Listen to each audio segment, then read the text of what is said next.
Hello, everyone. And just like that, Trump suddenly cares about Ukraine again. So, what is going on?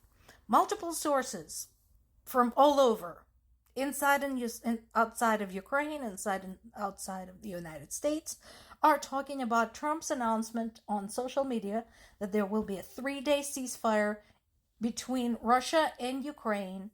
And he claims to be the one who brought it about.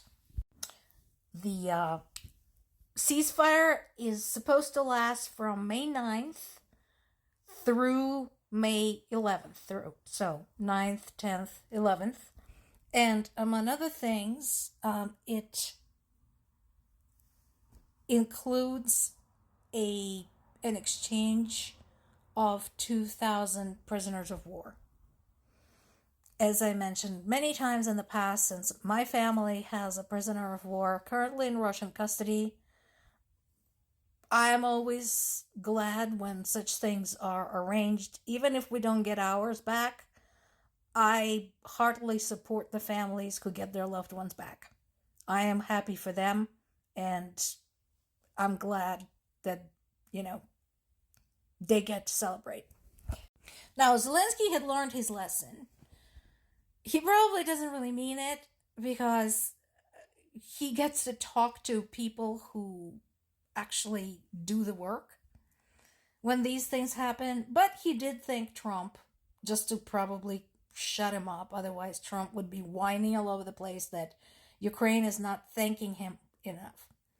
But, so, what likely happened was, first of all, there was a U.S. team of diplomats, Ukrainian team of diplomats, who was already extending an offer of a ceasefire to Russia, and Russia feeling jumpy on the eve of their Victory Day parade, which already had to be scaled way down,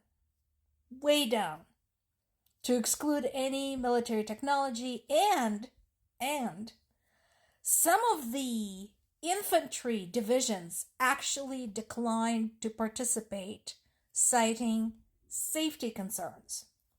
So, let's pop in and look behind the scenes, so to speak, to see what else is going on. Russia's allies are not doing so hot. They keep sending people to Russia to fight this war they had nothing to do with, and they keep losing people. So far, about 2,300 North Korean soldiers that we know of had died at the Ukrainian front. And here's the thing. So, North Korea basically praised the ones who committed suicide instead of surrendering. Basically claiming them to be true heroes. Aside from the fact that they have literally nothing to do with this war, this is just barbaric. And yes, there are times when it is better to die than surrender. This is not that time. So what else could be contributing to Russia's sudden interest in having 3 days off from the war, if they can hold on to this? Well, there's been another long-distance strike on Russian missile ship that is all the way in the Caspian Sea. So that is all the way in the Dagestan region, more than 1,500 kilometers from Kyiv. Just to remind you, 1 mile is about 1.6 kilometers, so this is about 900 miles. Also, look at the map. Yeah, this article in Guardian points this out. This is closer to Tehran. Right now, they're assessing the extent of the damage, but just the fact that they can fire these missiles and reach that far and actually hit something and cause some damage is already a good sign for Ukraine. That particular missile carrier carries the type of missiles that Moscow has been using very widely to target Ukrainian civilians and infrastructure. So, also, there have been more attacks on Russia's oil industry, and what Zelensky is calling it is the long-range sanctions, which is kind of cute. But again, as I mentioned in the past, Ukraine has been very consistent. They hit oil industry related objects, they hit military objects. That's it. Russia has been hitting everything they can get. Big difference. And there's also a discussion right now about Ukraine purchasing Saab-made Gripen fighter jets. They're talking about this with their Swedish counterparts right now. Now, this is still early days. These purchases take time. So it's not like they're going to appear in Ukrainian skies tomorrow. But the fact, again, that the conversation is taking place, and again, Ukraine is not asking anybody to hand them anything. They're willing to pay. Big difference. We see increasingly frantic statements from Moscow on the eve of the Victory Day parade. And basically, they read more like hysterics than serious threats.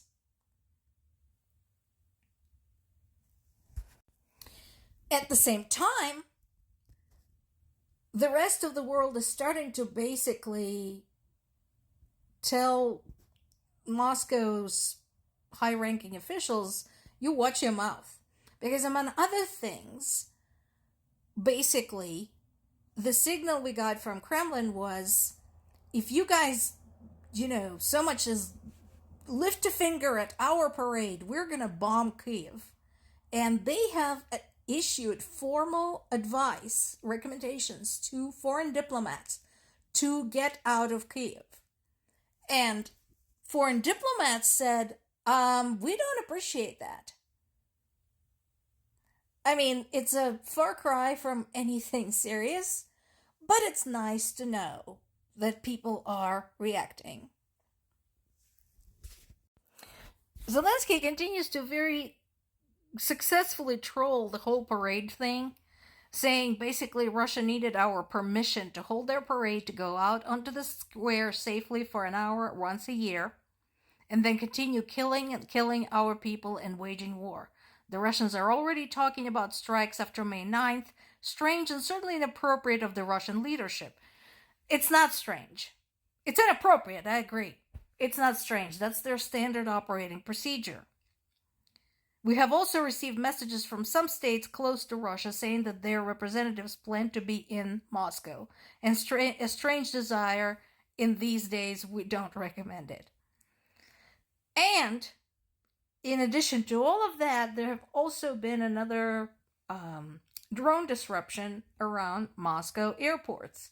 There have been angry posts from Russian passengers who were stranded for over 10 hours with no communication, nothing going on. Because, again, nothing was hit. Nothing got hit. Nothing got fired on. They were just humming around. Shut down the whole damn thing. Russia also whined to Armenia because Armenia had recently hosted Zelensky at a summit, and Ukraine's top negotiator Rustem Umerov is in Miami to meet with the U.S. counterparts.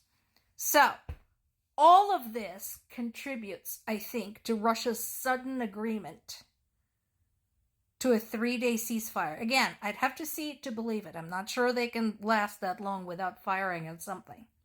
But as you can see, Donald Trump has very little to do with it. More to come.